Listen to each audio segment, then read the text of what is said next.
My father is a respected judge. While cleaning out his old office, I found a box of cassette tapes. One of them is a recorded confession from a man who was executed. My father, Judge Robert Thompson, is the embodiment of justice in our state. His career is legendary, his reputation for integrity unblemished.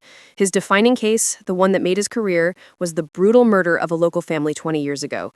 The conviction was his masterpiece. The man he put away for it was his own brother, my Uncle David. It was a tragedy that defined our family, proof that my father's loyalty to the law was absolute, even above blood. My father is retiring now. Last weekend, he tasked me with clearing out his old home office, a dusty museum of his career. In the back of a deep filing cabinet, I found a small cardboard box labeled personal. Inside were a dozen old micro-cassette tapes. One was labeled with a date and a single name, Connell. William Connell was the other man arrested for the crime, a drifter who was the prosecution's star witness. He testified that he saw my uncle commit the murders, and in exchange, he got a reduced sentence on an unrelated charge. I remembered the name from the old newspaper clippings. Curiosity got the better of me. I found an old microcassette player in a box of my dad's old dictation equipment and pressed play. A scratchy, terrified voice filled the quiet room. It was Connell. But it wasn't testimony. It was a confession. A secret, off-the-record confession made to my father. In horrifying, graphic detail, Connell described how he had committed the murders, alone. He named details only the killer could know.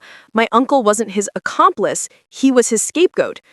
The tape ended. Then I heard the click of the recorder being turned back on, and I heard my father's voice, calm and measured.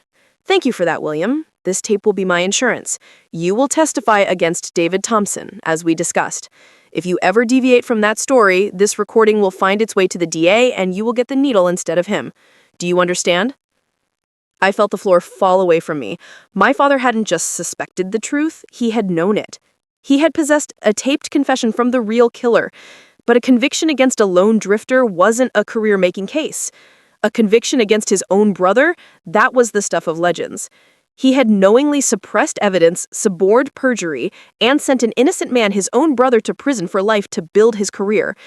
And he had sent the guilty man to his death on an unrelated charge years later, burying the secret with him.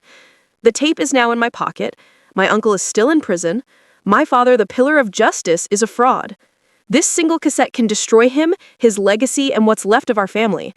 But it's the only thing that can save an innocent man. So I have to ask you, do I expose my father and destroy my family to free my uncle? Or do I bury the secret and become a part of the lie that has defined all of our lives? Don't forget to like and subscribe. I post new stories every day.